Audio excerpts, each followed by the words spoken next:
আমরা বাজার থেকে নার্সারি ব্যাগে গাছগুলো নিয়ে আসি আর বাড়িতে আমাদের টবে লাগাতে লাগাতে ওইটাকে শেষ করে দিই। তার কারণটা কি হচ্ছে আমি আপনাকে ঠিক বোঝাচ্ছি। কি হচ্ছে, এর একটা রুট বল থাকে। তো রুট বলটাকে এইভাবে আমাদের বের করতে হবে যে গাছ বুঝতে না পারে। এই যে প্যাকেট থেকে যে শেকড়গুলো বেরিয়ে আছে সেগুলোকে আমরা কেটে দিতে পারি, নো প্রবলেম। তো এইবার আমরা কি করব, এটাকে খুব কেয়ারফুলি কাটবো।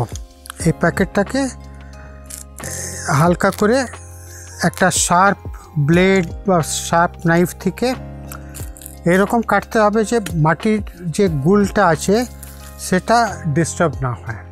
ডিস্টার্ব হলে আমাদের হ্যান্ডেল করতে অসুবিধা হবে। যারা এক্সপিরিয়েন্স আছে ঠিক আছে, তারা ম্যানেজ করতে পারে, কিন্তু যারা নতুন আছে তাদের একটু অসুবিধে হতে পারে। তার জন্য এই গুলটাকে ইনট্যাক্ট বের করে এটাকে আর একটা পটে লাগান। তো ধরুন এই একটা পট আছে, এই পটে আমি লাগাবো। তো এতে আমি এটা এই হাইটটা আমাকে এই রকম জায়গায় নিয়ে আসতে হবে। তার জন্য আমি এতে এই মাটি আছে যেটাতে একটু সার দেওয়া আছে আর একটু পারলাইট মেশানো আছে। কেন নার্সারিতে হয়তো একে নিউট্রিয়েন্ট দেয়নি, তো আমি একটু নিউট্রিয়েন্ট দিয়ে দিব। তারপরে এই লেভেলে এটা চলে আসলো। এটাকে আর একটু নিচু করে দিতে পারি। তো এটাকে আর একটু নিচু করে দিচ্ছি। এই লেভেলে এটাকে নিয়ে এসে তারপরে এটাকে একদম মাঝখানে রাখলাম।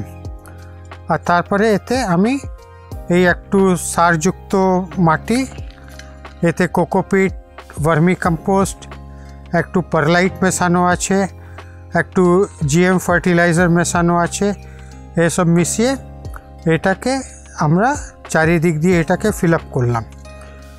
আর ফিল আপ করার পরে এটাকে একদম ঠেসে দিতে হবে যে নিচে ভেতরে কোনো ফাঁক না থাকে। তার জন্যে আমরা এটাকে এরকম করে হাত দিয়ে এটাকে টিপে দিলাম।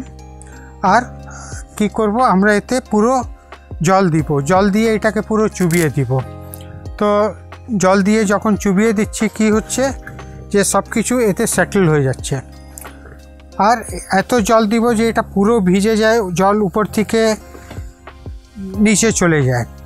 আর এটা শুধু প্রথমবার করব, এটা বারবার করবেন না। কেন, গাছে আমাদের খুব অল্প জল দিতে হয়। আমাদের বাড়িতে বেশি জলের জন্যে বেশি গাছ মরে, কিন্তু এই প্রথমবার তো সব কিছু সেটেল করে দিতে হবে যে নতুন মাটি দিয়েছি, পুরনো মাটির সঙ্গে নতুন মাটিকে সেট হতে হবে, এই গাছটাকে এই পটে সেট হতে হবে।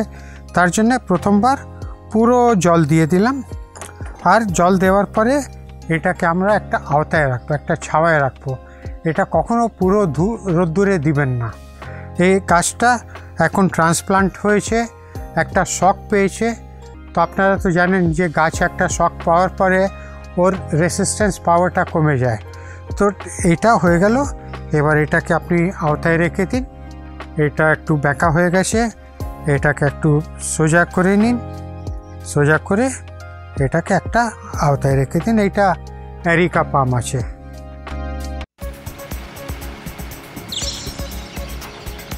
Green Paradise.